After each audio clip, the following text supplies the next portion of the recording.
Increase the rate of reaction.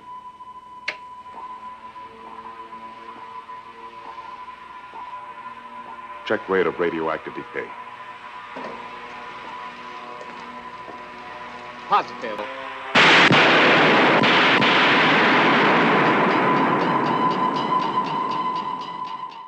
Welcome back, everybody. And what have we got today? Well, it's just a chassis in for repairs, and it's an Astor. What's the model? I'll think of it. It's not the GN. Could be the BK. But anyway, 1950 to 52, 53. Don't know if it works. But, you know, what have we got here? That should be the volume. There's our tuning band selector here. Let me get a thingy. And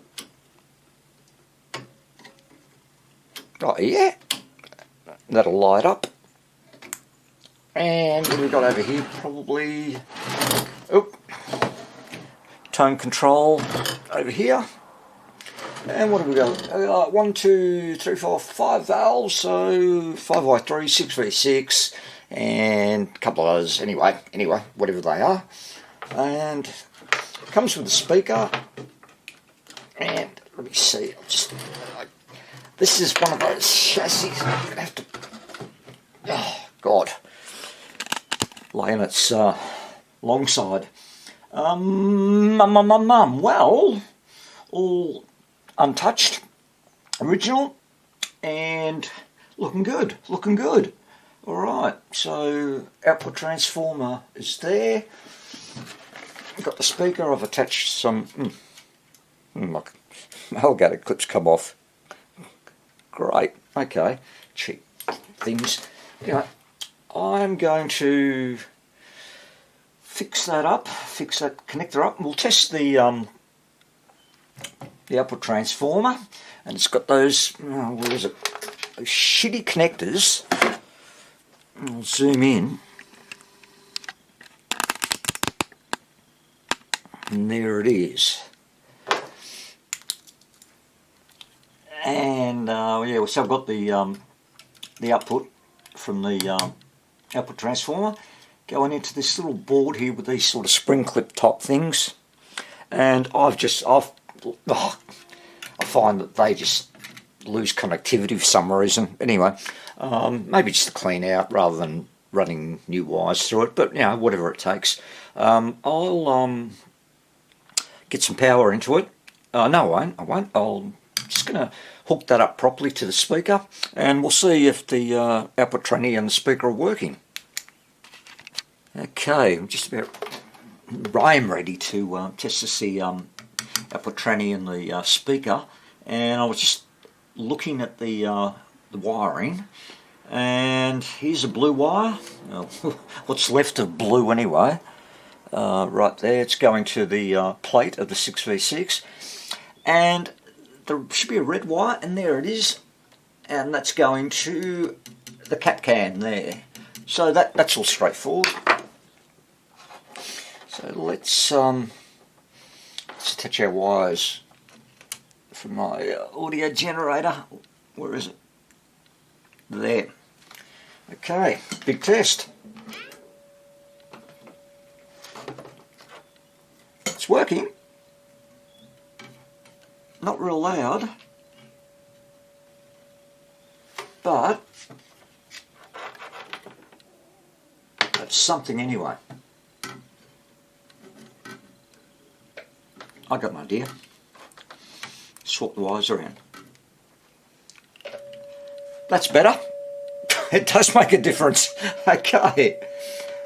Cool. That play with the audio a bit. Nice. Anyway, that's really cool. Alright. And where's that rectifier? There it is. Right down there. So as I said, it's a 5x3. And that's pins 4 and 6 of the plate. So 1, 2, 3, 4. Get that on. 5 and 6 there.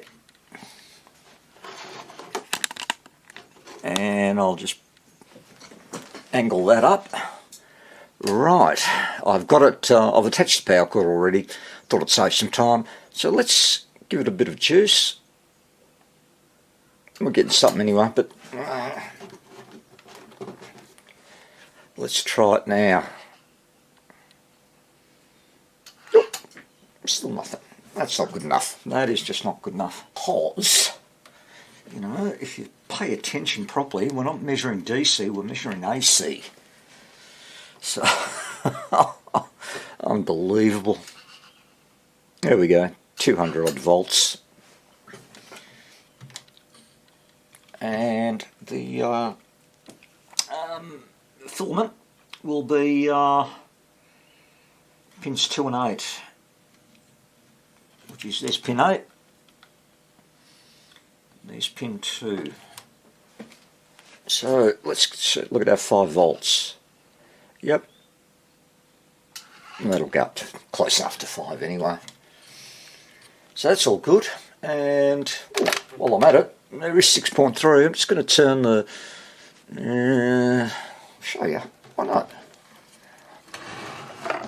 Let's see if the globes light up. Oh yeah, cool, all of them. And I'll look at the current limiter, it's fine. So there's no shorts in it. Excellent. Alright, the other thing, we've got a cap can in there, and it's got 2 16s and at 525 volts and 25 microfarad at 40 volts. Well, that's our grid bypass capacitor, 25, and it's got little symbols on there. So one's a half moon for 16, one's a square for 16, and a triangle for 25. Alright, let's just drop shit everywhere. Okay,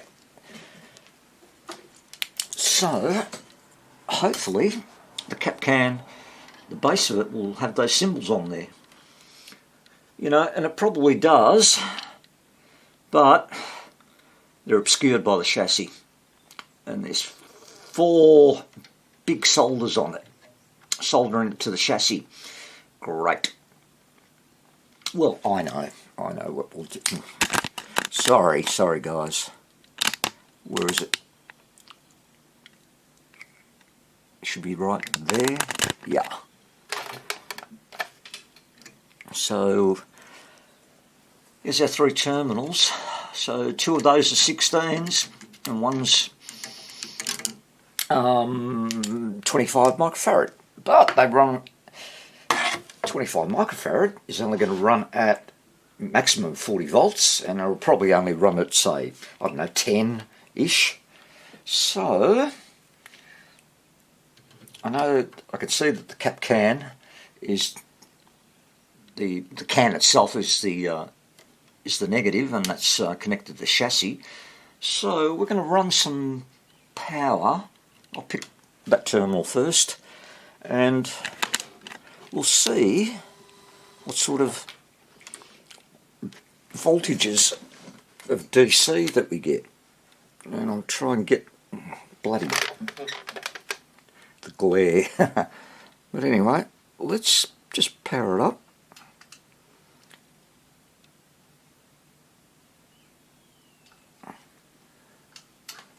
And turn the variac on first.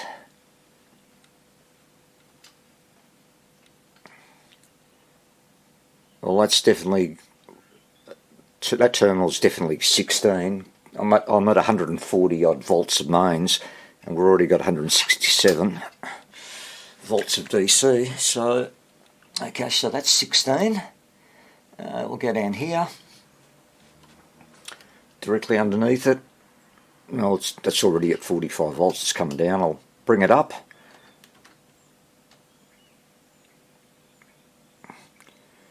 Yep, that's going to be 16 microfarad because it's running at huge voltage, and the one left over has to be 25.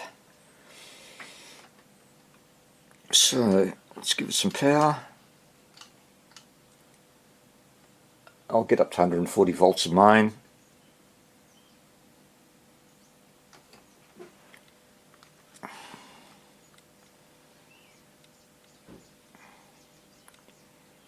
Eight, 9, 1 volt, 1.3, 1. So that's, yep, that. Oh, the radar's coming along. I'll just turn it down. It looks like this one's a goer. So yeah, I'm just going to mark that so that I remember that that is 25 microfarad. Okay, so the new 16 microfarads are glued onto the chassis. Decided to put them down there. And the negative, don't know if you can see it, that's in the way, but I'll zoom in. As you can see, I've just grabbed the negatives and just done a hook and loop on them and attach a single wire, and there happens to be this nice little earth point right there. So I'll solder that on. Don't think you can see it. Yeah, you can see that. And for the positive ends, I've just attached a couple of wires onto it, extended them, and just get them out of the way. And since, you know, when we did that test yesterday, the thing came to life anyway, so I heard static, so I'm assuming it's going to be an easy one. So what I'll do, there's the cap can, and so the little red mark, that indicates that's the cathode bypass. I think I called it the grid bypass yesterday, but anyway, you know what I mean. And it was actually, even without testing the voltages, it was pretty easy. It is pretty easy to work out that that is the cathode bypass, because there's a cathode on the output valve, the 6V6, right there, the pin, and it goes straight to the 25 UF. So it can't be anything else. Anyway, let's might as well show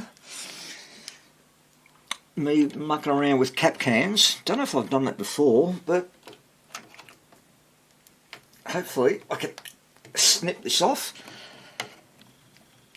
These snippers are just about dead, so yeah. Oh god. Okay, give me a second off camera and I'll get that snipped off. Got it, finally.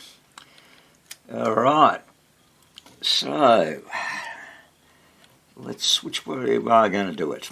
And I think that one or that one. Sorry, just... Oh yeah, okay, so pardon me, I'll probably just cut them both off, get this metal connector on it. Okay, I'll work on stripping those wires, and then I'll come back with the final soldering. So I finally did that, and I've just joined them up together. Here's my first wire, and not much of a mechanical join on there, but it will hold.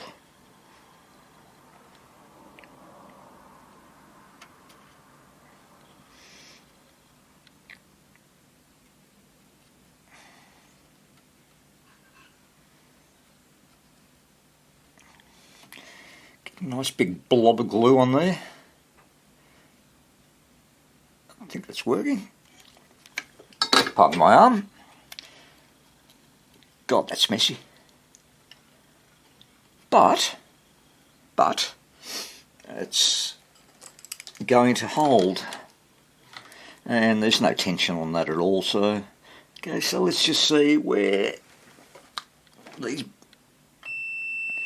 So I've got connectivity through there, and that one goes here, and good. So no dry solder joints. I don't know if you saw all that, but yeah, I'm just, where is it? That one? Yep. You still can't see it, and I'm doing stuff, so Yeah, I'll just show you again, and of course, and it goes to there, and the other one goes up to there. So that's cool. And oh well, guess what I forgot. I've got shrink tube, but not on the one I just soldered. Let me just do that again off camera. Okay, now here we go. I've managed to strip the insulation back, and I've joined up my two wires to the cap, and a little bit of shrink tube. Excuse me. Alright, so let's solder these up, and hopefully won't have any dry solder joints on it. Just a little bit more over here. That looks pretty good. And let's just run some continuity tests. So it's that cap there, and it goes, one wire goes there, that's good, and the other wire goes there. What's that? That's fine. And yep, pretty good. So that's one done. And sort of try and tuck this away for now. And there's the next one. So, okay, I'm going to struggle getting that cap out, cutting that one out. So again, I'll come back just as we're ready to solder. Okay, so the second one, I've stripped the wires back. I actually replaced the original wire that goes from the cap to that point right there. Just made it easier just to extend it a bit. And here we go. Let's just solder these up.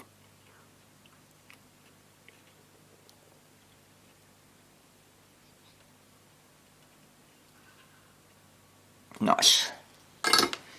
And again, I just like to test for continuity. And where are you? You're this one here. So let's have a look. Where's it go? It goes to the... I can touch it properly.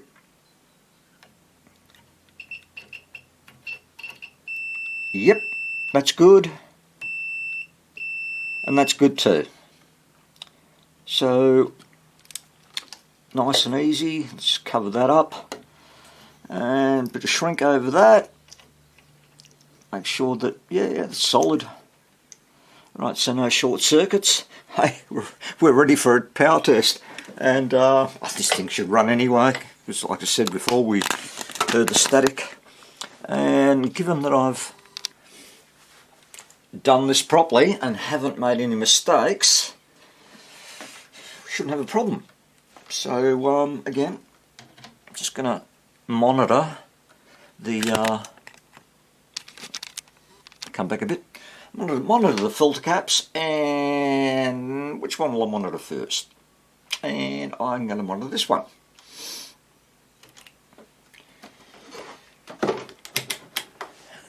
Set the meter to DC. Let's turn it on.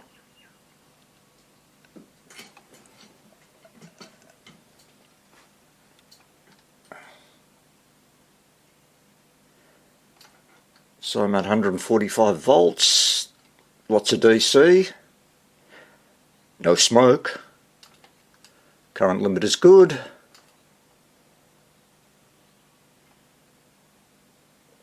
Mains is up to 200 volts. Ah, yeah. Thank you very much. Thank you. Russell, you need to answer the question. If you're making a judgment on people that are earning 200 grand in a family of... Take it up full power. Where's the volume? Because you're saying negative gearing is a trick for the rich, those people earning over 200,000. Negative gearing. A bit of rain coming your way. Coming up the open line, 1300 222 774 is the number. We're also hoping, I don't know if we have this absolutely nailed down yet, but really hoping to talk to you about a big full-page ad. Even the tone is working. Which is just sort of explaining to you what's going on with your fruit and vegetable supply. Okay, who cares? Don't know about my fruit and veggie supplies. But, alright, so that's done. As you can see, up where the volume pod and tone control are, it's an absolute nightmare. Oh, God. But anyway, I'll probably end up rearranging the location of at least that cap there for sure, and bring it down here somewhere. It's just too tight to work in there. But anyway, I'll progress slowly, and I'll come back and show you the results. And I mean, the sound quality was okay. It could be a bit better, I guess. But anyway, we'll just progress.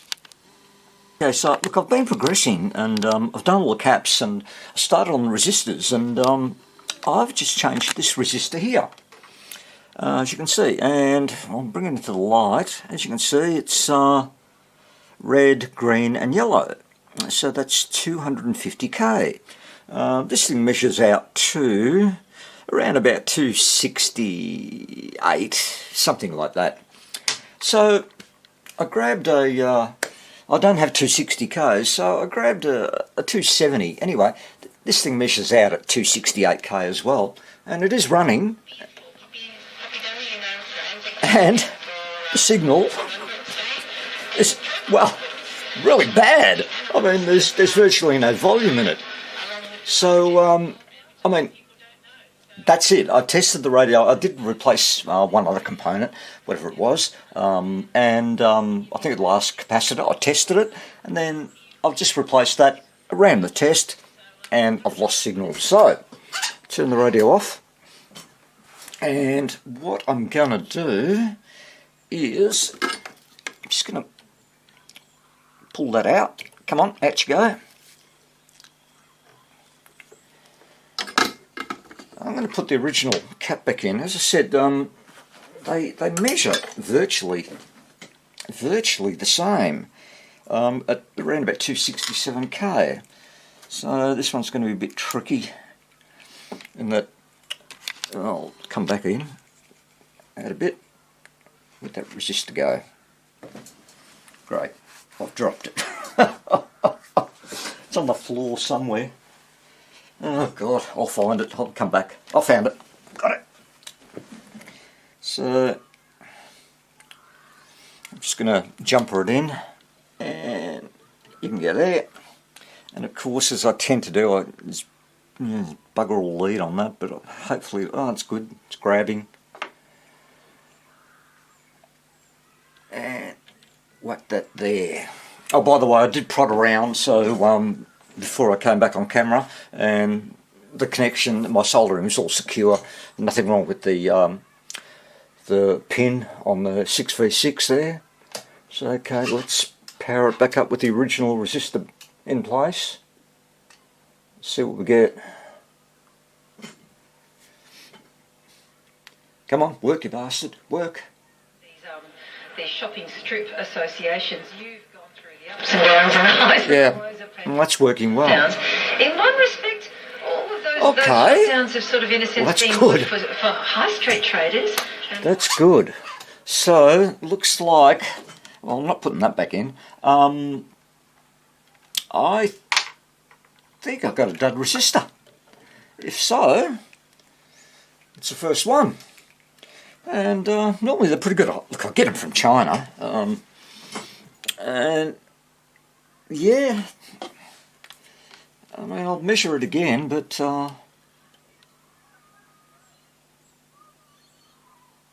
yeah, 267. And well, just so you don't take my word for it. Let's just show you. So 268, okay, close enough. And put the original one back in if I can make a connection there.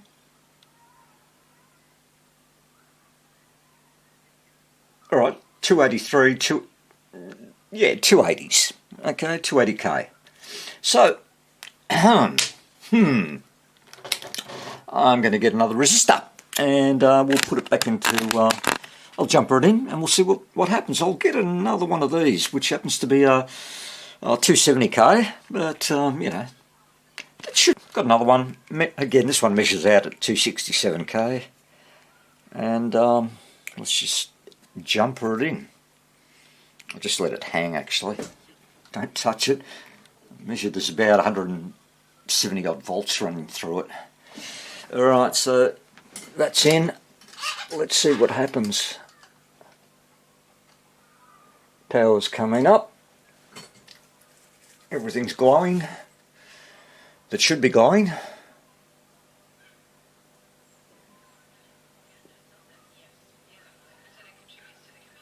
Nah. Well, it's not the resistors, so what is it? What is it? I really don't understand. Alright, I'm going to... I'm not losing the plot, am I? I'll get another resistor. I'll get a lower value one, slightly lower. For my error. Just not looking at the multimeter.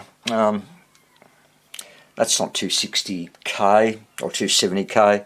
It's 268 ohm. Oh boy. And I thought it said K. No, again. But this is what happens. And I do check them. I normally check them, but sometimes I just assume I'm saying 260, and I don't really look at the whether it's a K or the ohm sign. So anyway, that's the issue. All right, I'll find a proper resistor. So there's the replacement, 270k, well 268k, in lieu of 268 ohms. I'm sure I'm not the first person this has happened to, but yeah, I mean, like I said, I do check the values of my caps and resistors before I put them in, just to be safe, because, you know, I could put them in the wrong drawer, whatever. But in this case, I just didn't notice the K signal, or the ohm instead of the K. They need a real and a real scare so that well, that's working. Start taking serious. That's working well. All right. Well, you saw it here live. I mean, good stuff. Sure. Just something else to keep in the back of your mind if you replace something and oh god, what's gone wrong. But anyway, I'll only got a couple of more resistors to go, and this one's going to be finished. The Astor is finished, and it's turned out quite good. And apart from my little stuff up, it was an easy job. Now since we've been back, we've been so trying to recruit very hard. Pretty good, all through the bands, or the band. Učilište, nisam imala nikakve aspiracije da se bavim politikom. Mislim da me Whatever uvijek that zanimala means. politika, ali ne... Okay, so that's it. Yep, another straightforward one, and most likely, had we just plugged that in, it would have worked anyway, I'm sure. But anyway, new components, new lease of life. Give it back to the owner. Back in its case it goes, and I hope they enjoy it for many, many, many years. Anyway, thanks for watching, guys, and I'll be back very, very soon. Take care. Bye-bye.